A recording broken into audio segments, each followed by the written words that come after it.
Buenas tardes, comunidad. Qué gusto es poder estar juntos otra vez como iglesia. Yo la verdad estoy súper agradecido con el Señor por estos tiempos que nos da delante de su presencia, el poder venir y adorarle y glorificarle juntos como iglesia, aunque sea a distancia, pero sabemos que estamos juntos como comunidad cristiana Zamora. Desde cada uno de nuestros hogares sabemos que hay una iglesia que se ha levantado el día de hoy para poder glorificarle y exaltarle a Él como cada día del Señor. Así es que pues bienvenido, dale la bienvenida ahí al que está al lado tuyo, ahí en tu casa. Yo sé que no es necesario, pero simplemente dile: qué bueno que estás aquí adorando conmigo al Señor, juntos como familia. Bueno, vamos a orar. Padre, tú eres Dios de justicia. Amado Jesús, tú eres santo, tú eres el bendito por los siglos de los siglos. Tú eres el sol de justicia en nuestras vidas. Tú eres Rey eterno, tú eres juez justo. Tú eres perfecto, Señor, en todos tus caminos. Tú haces justicia sobre la tierra. Oh Dios, oramos en este momento para que tú nos enseñes a caminar en tu justicia.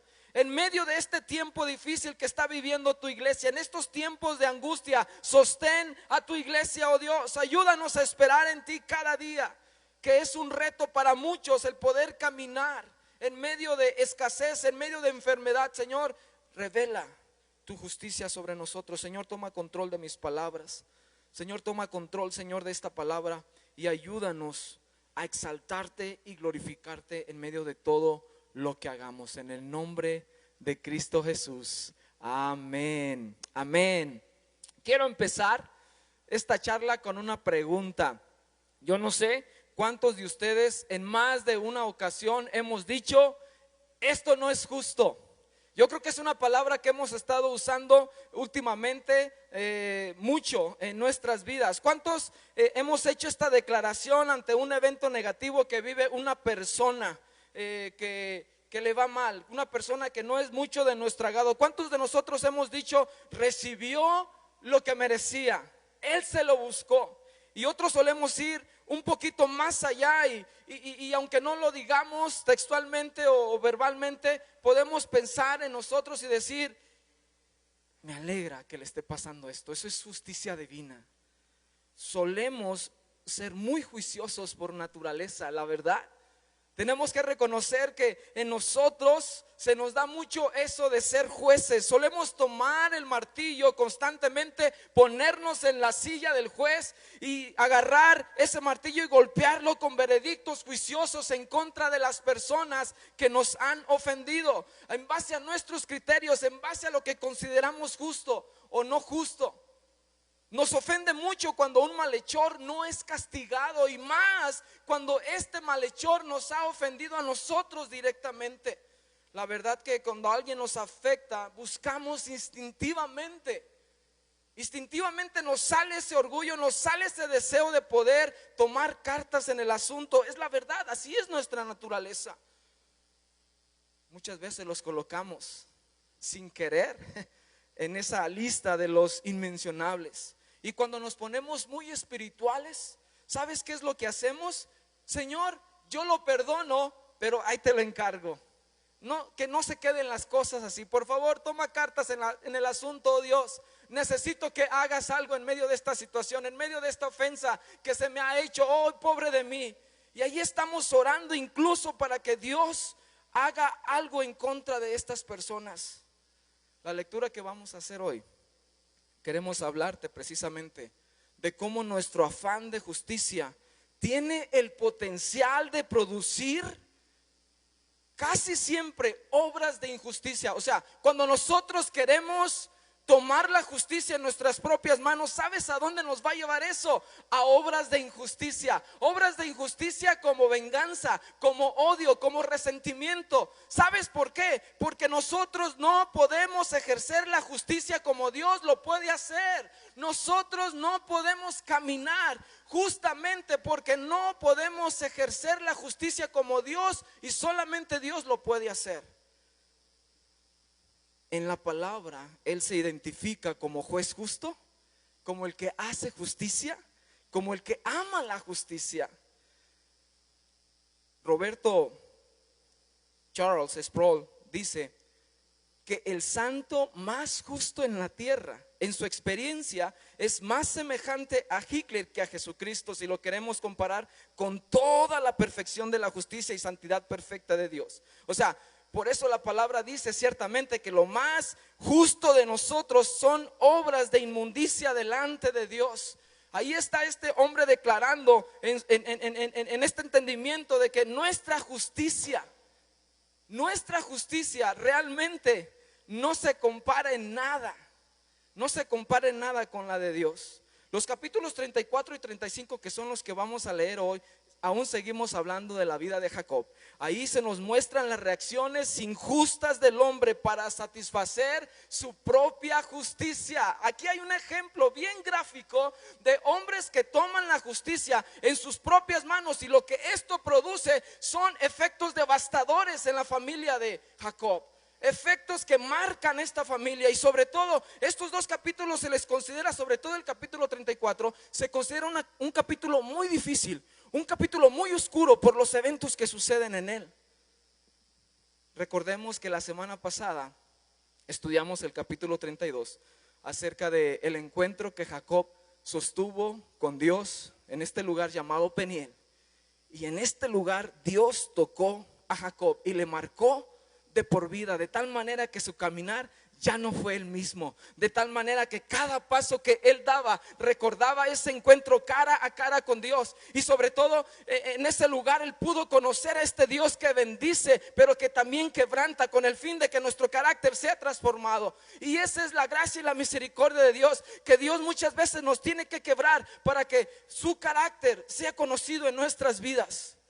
También vimos, o más bien quiero decirte que en el capítulo 33, que no hemos tocado, simplemente lo menciono para ir hilando la historia y tener un contexto más amplio. En el capítulo 33, si tú lo has leído, pues reconocerás que en esta parte Dios pues obra en medio del encuentro entre Jacob y Esaú. Estos dos hermanos que estaban distanciados por 20 años, que no se habían visto, que no se conocían sus familias, que no se conocían sus hijos. En el capítulo 33 podemos ver cómo Dios bendice el encuentro entre Jacob y su hermano, y de una forma sorpresiva para Jacob, obviamente, porque tenía temor de que su hermano le matara. Hay una reconciliación, dice la palabra en el capítulo 33, que cuando Esaú vio a su hermano, Jacob corre hacia él, le abraza, le besa, o sea, se le abraza de su cuello, y lo único que hace es llorar delante de él, y los dos lloraron y hubo una reconciliación, diría yo, divina. Dios obró en el corazón de Esaú para que no tomara su vida. Y bueno, pues en lugar de ir a la ciudad de Esaú, Jacob se dirige a otra ciudad llamada Sucot, y después de estar en Sucot se va a otra ciudad llamada Siquén, ya entrando a la tierra de Canaán. Y ahí es donde está desarrollándose la historia que vamos a leer hoy en el capítulo 34. Es un trágico evento que sucede aquí. Vamos a leer varios versículos. Vamos a Génesis 34 y vamos a leer versos del 1 al 8, luego del 13 al 15 y por último del 24 al 27. Prácticamente vamos a atravesar el capítulo entero con las partes más esenciales que quiero que tú notes de esta historia. Versos 1 al 8. Salió Dina, la hija de Lea, la cual esta había dado a luz a Jacob, a ver a las hijas del país. Y la vio Siquén, hijo de Hamor, heveo, príncipe de aquella tierra, y la tomó y se acostó con ella y la deshonró. Pero su alma se apegó a Dina, la hija de Lea, y se enamoró de la joven y habló al corazón de ella. Y habló Siquén a Hamor su padre, diciendo: tómame por mujer a esta joven. Pero oyó Jacob que Siquén había mancillado a Dina su hija, y estando sus hijos con su ganado en el campo, cayó Jacob hasta que ellos viniesen. Y se dirigió Hamor, padre de Siquén, a Jacob para hablar con él.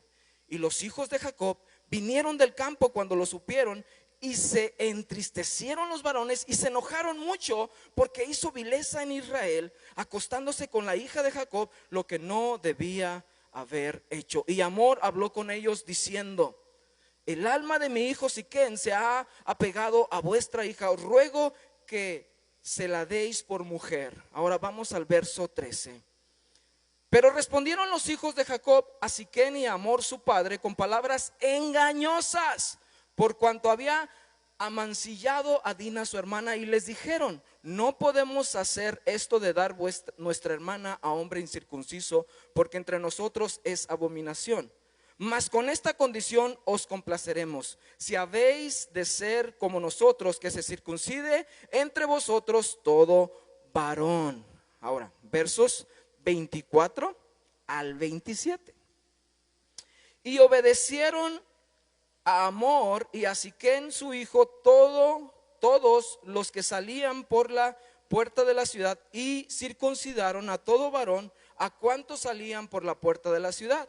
Pero sucedió que al tercer día, cuando sentían ellos el mayor dolor, dos de los hijos de Jacob, Simeón y Leví, hermanos de Dina, tomaron cada uno su espada y vinieron contra la ciudad que estaba desprevenida y mataron a todo varón. Y a Hamor y a Siquem su hijo los mataron a filo de espada, y tomaron a Dina de casa de Siquem y se fueron. Y los hijos de Jacob vinieron a los muertos y saquearon la ciudad, por cuanto habían amancillado a su hermana. Y por último, el verso 31. Pero ellos respondieron: ¿había él de tratar a nuestra hermana como a una ramera? Ok, ¿cuántos captaron lo que está sucediendo aquí? Es algo que realmente es trágico en la familia de Jacob. Es algo realmente vergonzoso. Es algo que realmente es un acto de injusticia a los ojos de todo el mundo. Y es una vileza la que se cometió aquí. Es una injusticia, literalmente hablando. Y aquí vemos que en el verso 1, que salió Dina, la hija de Lea, la cual esta había dado a luz a Jacob, a ver las hijas del país. Antes de poder entrar en el tema que nos va a tomar en esta charla, quiero decirte, padre, quiero decirte, mamá, quiero decirte a nosotros que estamos criando a nuestros hijos, aquí hay una advertencia, aquí hay una necesidad que tú y yo debemos de atender en cuanto a la educación de nuestros hijos. Dice que esta joven salió, una vez que llegaron a Siquem, salió a conocer las hijas de la ciudad. No se sabe de qué manera salió, pero lo más seguro es que haya salido sin supervisión. Y ahí sucedió algo difícil. Papá, ¿estás supervisando a tus hijos? ¿Sabes con quién van tus hijos? ¿Sabes a qué lugares están yendo tus hijos? ¿Sabes a qué se están exponiendo tus hijos? Es necesario que nosotros levantemos guardia. Vivimos en tiempos así como Jacob decidió colocar su tienda, decidió comprar un terreno y colocar su tienda en esta tierra de Siquem, lugar de pueblo pagano, lugar de costumbres abominables delante de Dios. Él decidió hacer eso y expuso a toda su familia a ciertos peligros y ciertas condiciones. Y al igual que los habitantes de esa tierra, que procuraban siempre de continuo el mal, igual de esa misma manera nosotros vivimos en un mundo caído, donde nuestros hijos están expuestos a peligros. Y tú no puedes caminar apáticamente en este tema. Debes de saber lo que está sucediendo con tu hijo, con tu hija. ¿Quiénes son sus amigos? ¿Qué tipo de reuniones está teniendo con estos amigos? ¿Qué hay en esas reuniones? ¿Qué se promueve en esas reuniones? Y sabes, Dina salió a conocer las hijas de esta tierra, y el final no fue muy agradable. Fue una situación que a ella le tocó vivir, que se pudo haber evitado, si lo pudiéramos decir de cierta forma, si se hubieran atendido estas advertencias. Número 1, estamos expuestos a injusticias. Todos en nuestras familias, en estos tiempos y en todos los tiempos, hemos estado expuestos a injusticias. El verso 2 dice que un príncipe de esa tierra llamado Siquem vio a esta muchacha, a esta joven hermosa, y lo que hizo es que abusó sexualmente de ella. Abusó sexualmente de ella.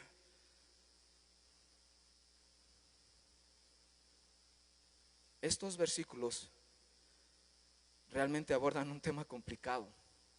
¿Sabes por qué? Porque el abuso sexual es un tema muy incómodo en nuestra cultura. De hecho, déjame decirte un dato. En México, una de cada 4 niñas sufre algún tipo de abuso y 1 de cada 6 niños sufre violación. Pero sabes, muchas veces este delito no es denunciado. ¿Sabes por qué? Y obviamente pues mucho menos castigado. ¿Sabes por qué? Porque muchas veces los agresores están dentro de la misma familia. Esos agresores pueden ser un tío, un primo, un hermano, un padre.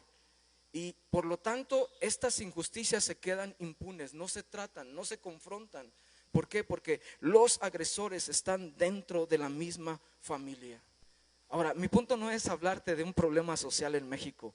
Mi punto es hablarte y enfocarme en la reacción que tú y yo podemos tener ante este tipo de injusticias que vemos todos los días.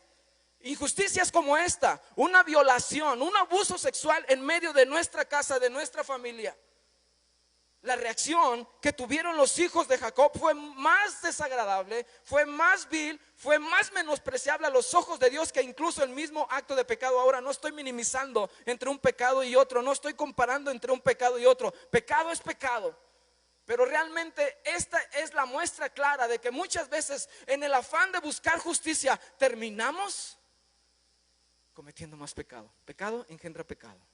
Creemos que actuamos correctamente, pero en realidad lo que estamos haciendo es haciéndole caso desordenado a nuestra ira, a nuestro enojo, a nuestra soberbia, a nuestro orgullo. Y ese deseo de venganza es muy fácil que salga de nuestros corazones.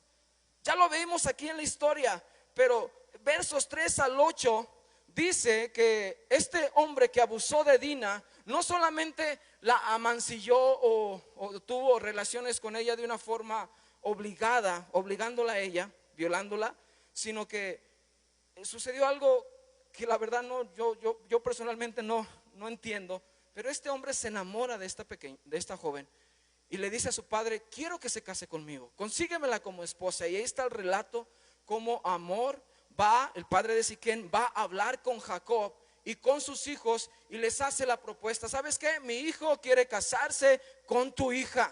Mi hijo quiere tomarla como esposa porque se ha enamorado de ella. No se habla del abuso, no se habla de la violación, simplemente pues él la ama.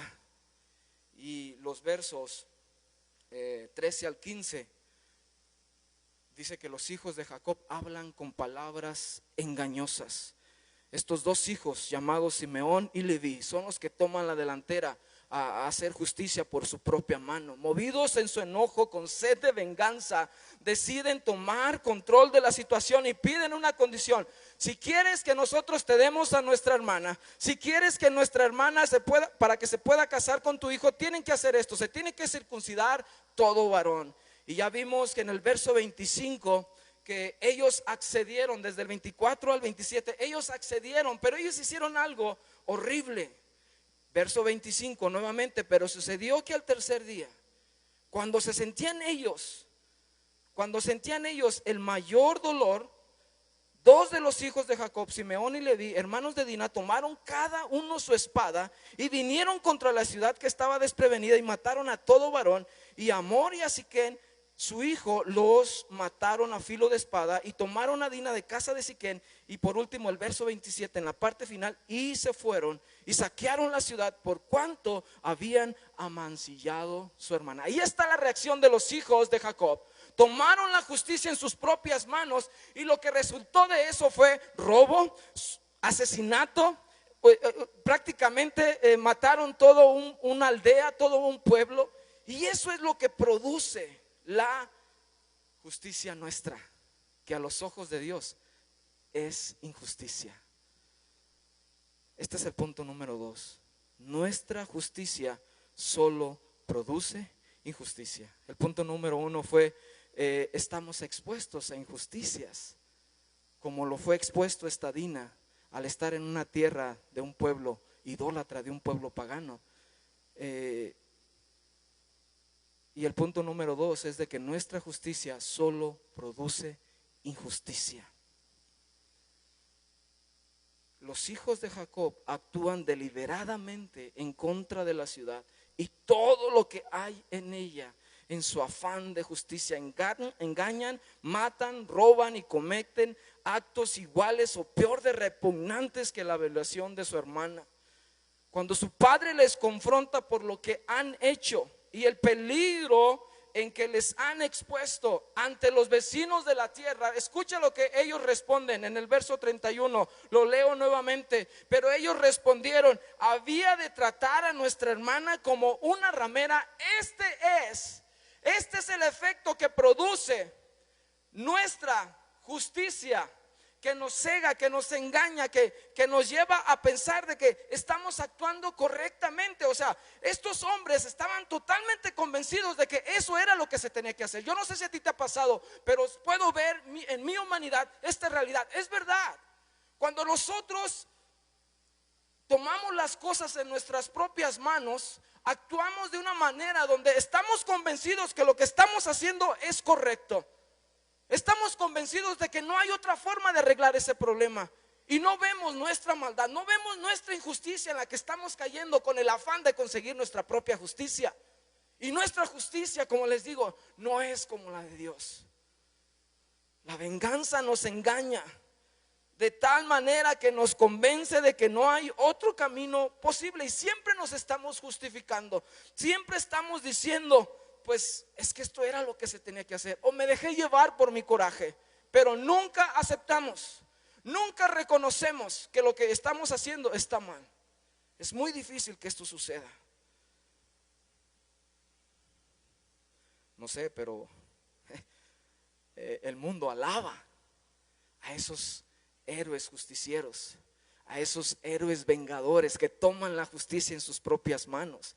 De hecho, la psicología defiende la venganza, diciendo que es una liberación de emociones cuando tú puedes hablar en contra de alguien de una manera libre, que salga todo lo que tiene que salir de tu boca, y eso trae libertad emocional a tu corazón. Eso es lo que promueve el mundo. Pero vemos que en la palabra de Dios, la única manera de satisfacer nuestra justicia es reconocer la justicia de Dios.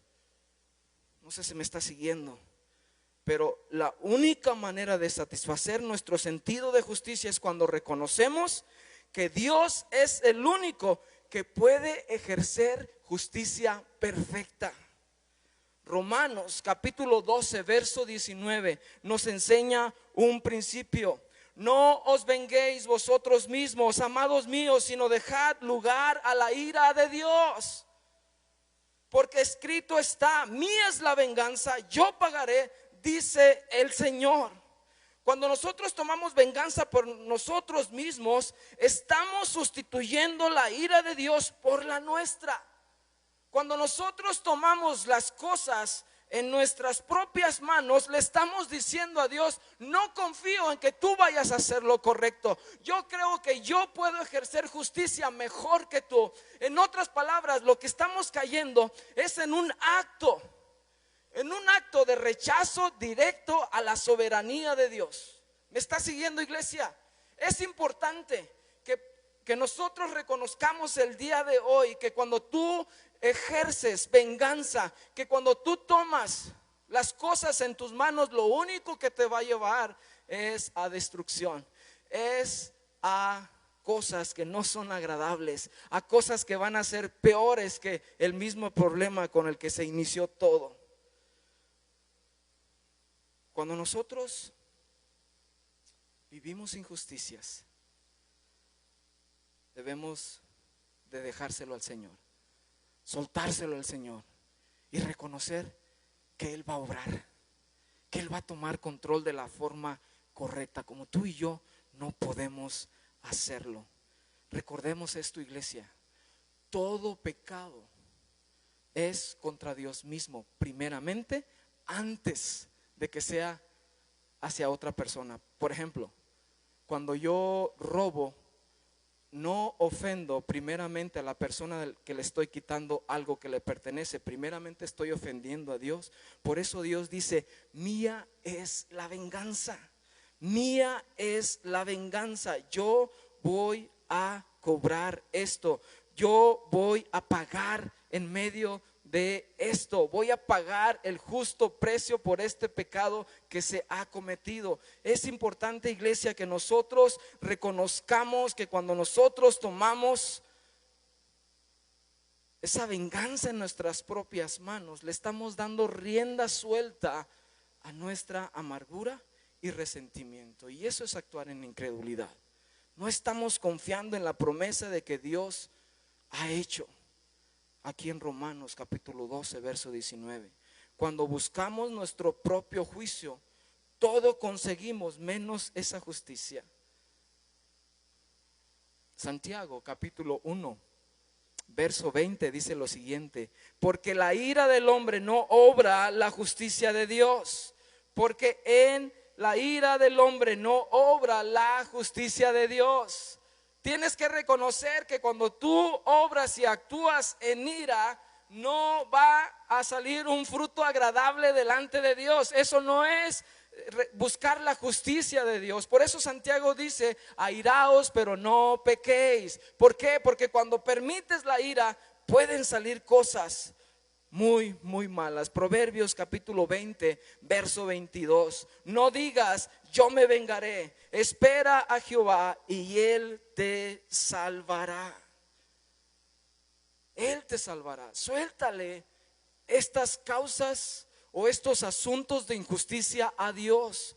Tienes que descansar en que Él puede pelear estas batallas mejor que tú. Descansa en Él. Suelta toda ofensa delante de Él y dile: Señor, tú actúa en medio de esto que está sucediendo. Tienes que confiar en Jesús. Tienes que confiar en su justicia. Tienes que confiar en que Él es perfecto en toda su ejercicio de justicia. En medio de su iglesia, en medio de su pueblo, Él obrará correctamente, porque Él es perfecto. Yo creo eso, no sé tú. Pero yo creo que no debemos devolver mal por mal, ni maldición por maldición, sino por el contrario, bendiciendo y sabiendo que fuimos llamados para que heredásemos bendición. Pero esto implica que para que venga esta bendición de caminar en libertad, tenemos que soltarle todo al Señor. Tenemos que soltar todo delante de Él. Esto nos recuerda al ejemplo más grande que tenemos en cuanto a caminar con un corazón libre: Jesucristo mismo. Si algo se puede decir de una injusticia que se hizo sobre la faz de la tierra, es precisamente esa: el sufrimiento de nuestro Señor Jesucristo en la cruz. Si alguien conoció la injusticia del hombre, ese fue Cristo. Él fue azotado, Él fue despreciado, experimentó dolor hasta el quebranto físico, hasta la muerte. Se hizo pecado por nosotros, dispuesto a recibir la ira de Dios. Solo Él satisfizo la justicia del Padre en la cruz. Cristo sabía que no tenía que vengarse en este momento. Él caminó con un corazón libre en medio de todos aquellos que estaban actuando injustamente en su persona. Él simplemente encomendó toda esta causa delante del Padre. Él descansó tranquilo en la justicia del Padre. Tú y yo somos llamados a hacer lo mismo. Él se dedicó a orar, Él se dedicó a sujetarse a la voluntad del Padre. Señor, perdónalos porque no saben lo que hacen. Dice primera de Pedro 2, 21 al 23: pues para esto fuisteis llamados, porque también Cristo padeció por nosotros, dejándonos ejemplo, para que sigáis sus pisadas, el cual no hizo pecado ni se halló engaño en su boca, quien cuando le maldecían no respondía con maldición, cuando padecía no amenazaba, sino encomendaba la causa al que juzga justamente. Tienes que hacer eso. Tenemos que hacer eso. Encomendar nuestra causa al que juzga justamente. Yo no puedo hacer eso bien. Yo no puedo hacer eso bien. Cristo sufrió para morir por nosotros en nuestro lugar, para ser el Cordero de Dios y con su muerte apaciguar y calmar la ira de un Dios que demandaba justicia. Iglesia, tenemos que reconocer que el único que puede obrar en justicia perfecta no es el pastor, no son los servidores de la iglesia, es solamente Dios mismo. Dios mismo. Número 3, y con esto cerramos, conociendo al Dios de justicia. El capítulo 35 nos lleva a conocer a profundidad este carácter de Dios en el tema de la justicia. Dice el verso 1 que dijo Dios a Jacob: levántate y sube a Betel y quédate ahí y haz allí un altar al Dios que te apareció cuando huías de tu hermano Esaú. Vemos en el verso 30 del capítulo 34 que realmente Jacob estaba totalmente atribulado. Dice esta palabra, estaba turbado, porque reconocía que sus hijos habían cometido actos que ponían en peligro a toda su familia y que obviamente a los ojos de los moradores de aquella tierra se había hecho abominable. Y la verdad que estaba con el temor de que todos iban a venir y pues obviamente a vengarse por lo que sus hijos habían hecho. Y tenemos ahí a un Jacob que pues sale prácticamente de una para meterse a otra. O sea, está regresando a la tierra de Canaán. Llega a Siquén. Dios ya le había hecho el milagro de reconciliarse con su hermano. Ya la había librado una vez, pero ahora no pasa mucho tiempo. Llega a esta tierra y pum, ahora otra vez angustiado porque sus actos le están llevando a consecuencias que no son parte del plan de Dios. Pero ¿cómo responde Dios ante esta realidad? ¿Cómo responde Dios ante nuestras situaciones que vivimos diariamente, que revelan una injusticia constante en nosotros? Nosotros, iglesia, no podemos actuar de una forma justa. Siempre estamos cayendo y repitiendo quizás patrones en nuestra vida que representan que realmente no somos buenos, no somos justos. Ahí está este Jacob regándola una y otra vez, angustiado. De hecho, había desobedecido a Dios al estar en Siquén. Dios le había dicho que regresara a Canaán, pero no a ese lugar. Acuérdate, Dios le había dicho que morara en tiendas y él había comprado un terreno en una tierra que no correspondía. Y está afligido, pero se revela la justicia de Dios. Se revela el carácter de Dios. Dice el verso 1 del capítulo 35 que Dios va con Jacob y le dice: levántate. No hay palabra de juicio, no hay palabra de condenación, no hay palabra que lo lleve a decir: pues sabes que, Jacob, por tanta desobediencia tuya ya te voy a desechar, ya estoy harto de ti. Sabes, la justicia de Dios es diferente a la nuestra. La justicia de Dios es paciente. La justicia de Dios es paciente. La misericordia de Dios nos muestra que muchas veces no recibimos lo que merecemos, iglesia. Yo puedo ver la vida de Jacob y puedo ver mi vida en múltiples ocasiones, cómo el Señor pasa por alto nuestra maldad y es paciente con nosotros cuando la regamos una y otra y otra y otra vez. El Señor llega y nos dice: tienes que hacer esto. Tienes que hacer esto. Los versos 2 y 3, con el fin de revelarse a nuestras vidas. Quiero aclarar. Entonces Jacob dijo a su familia y a todos los que con él estaban: quitad los dioses ajenos que hay entre vosotros y limpiaos y mudad vuestros vestidos y levantémonos y subamos a Betel y haré allí altar al Dios que me respondió en aquel día de mi angustia y ha estado conmigo en el camino que he andado. La justicia que Dios requiere de nosotros, la justicia que Dios demanda de cada uno de ustedes que están escuchando estas palabras, es aquella justicia que no se trata de discernir entre bien o mal moralmente hablando, o de establecer un juicio cuando se ha pasado por alto un código de la ley humana, sino aquella justicia que nos lleva a la obediencia total al Dios de nuestra salvación. Dios demanda que tú y yo ejercitemos una justicia que nos acerque a Cristo, una justicia que nos lleve a conocerle a Él, a obedecerle a Él, a adorarle de una forma correcta como Él se merece. Una justicia de la que habla la palabra es donde podamos conocer su carácter, y al ver su justicia, su santidad, y ver nuestra humanidad, decir: qué mal estoy, no puedo complacer a este Dios de justicia, y que podamos reconocer, realmente no se trata de mí, se trata de Él, porque Él es paciente para con nosotros, y que en la medida que vamos conociendo nuestra maldad, nuestro pecado, podamos acercarnos confiadamente y decir: es por tu justicia, no por la mía. Y nos debe de llevar a adorarle correctamente, nos debe de llevar a profundizar en nuestra relación con Él y reconocer que se trata de Él. Filipenses capítulo 3 verso 9: y ser hallado en Él, no teniendo mi propia justicia que es por la ley, sino la que es por la fe de Cristo, la justicia que es de Dios por la fe. Nosotros no podemos satisfacer a través de nuestros actos la justicia de Dios. No podemos, porque somos constantemente aquellas personas que le fallamos.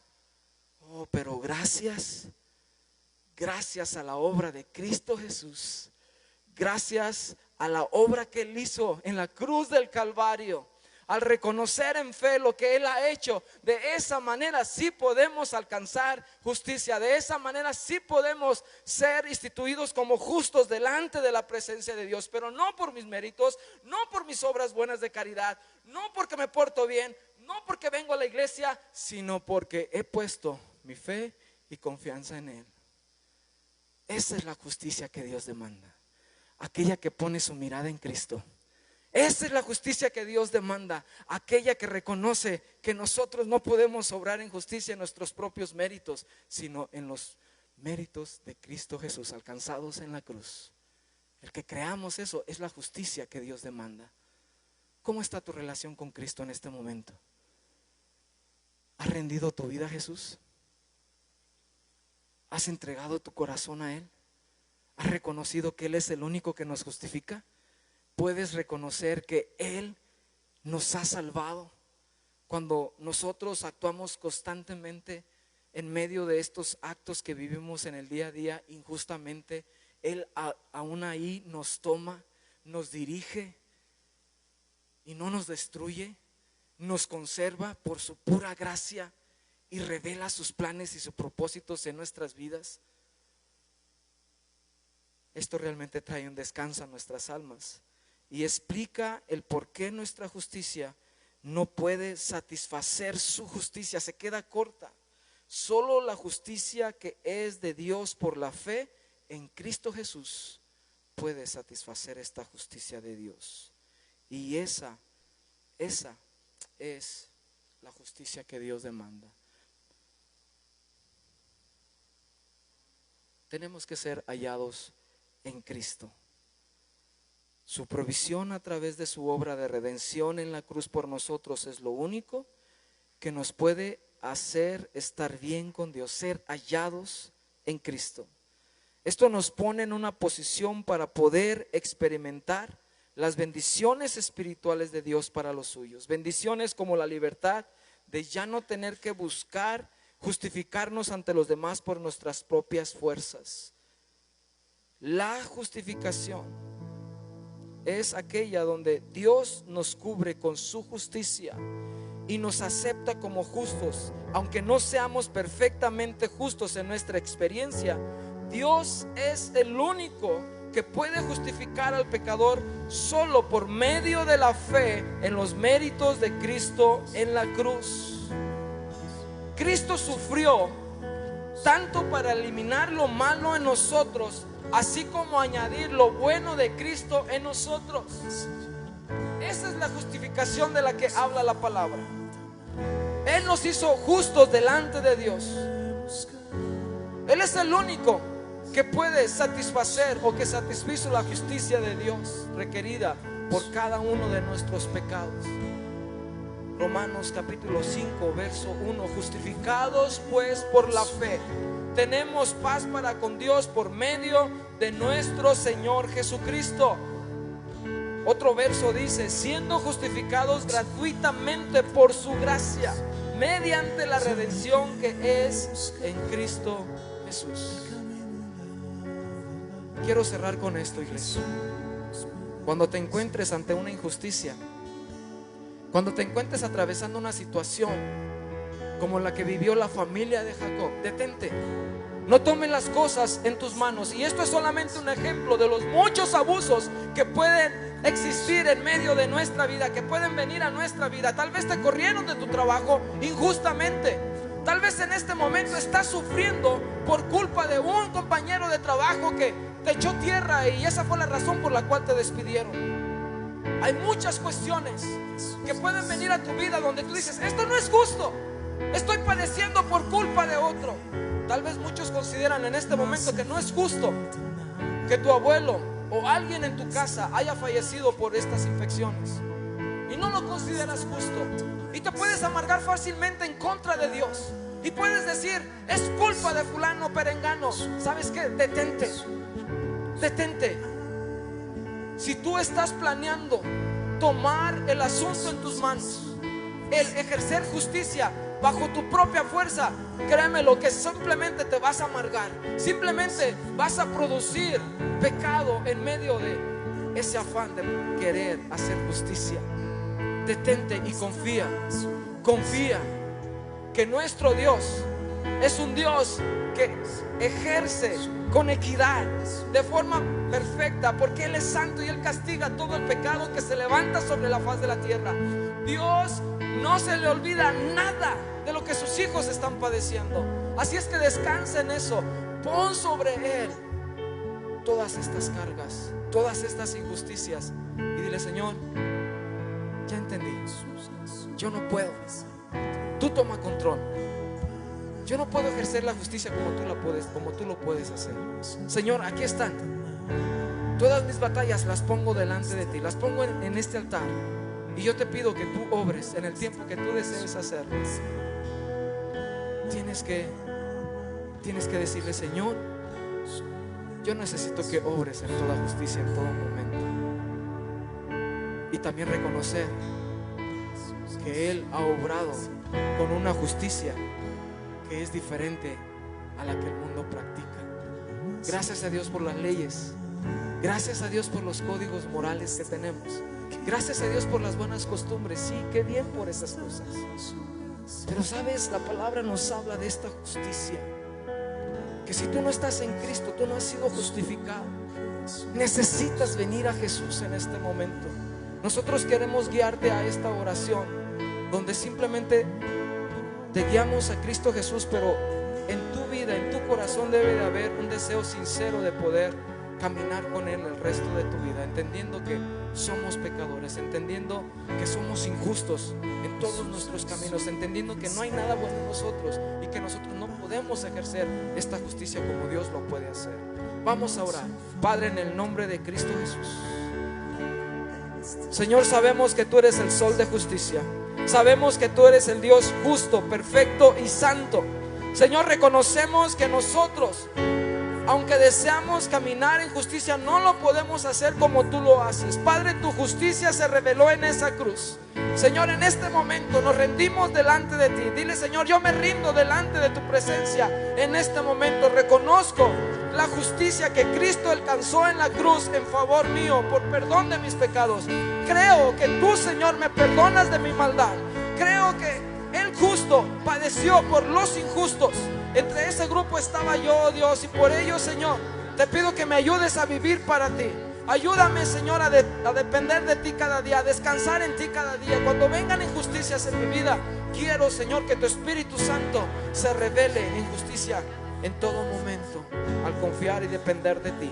En el nombre de Cristo Jesús.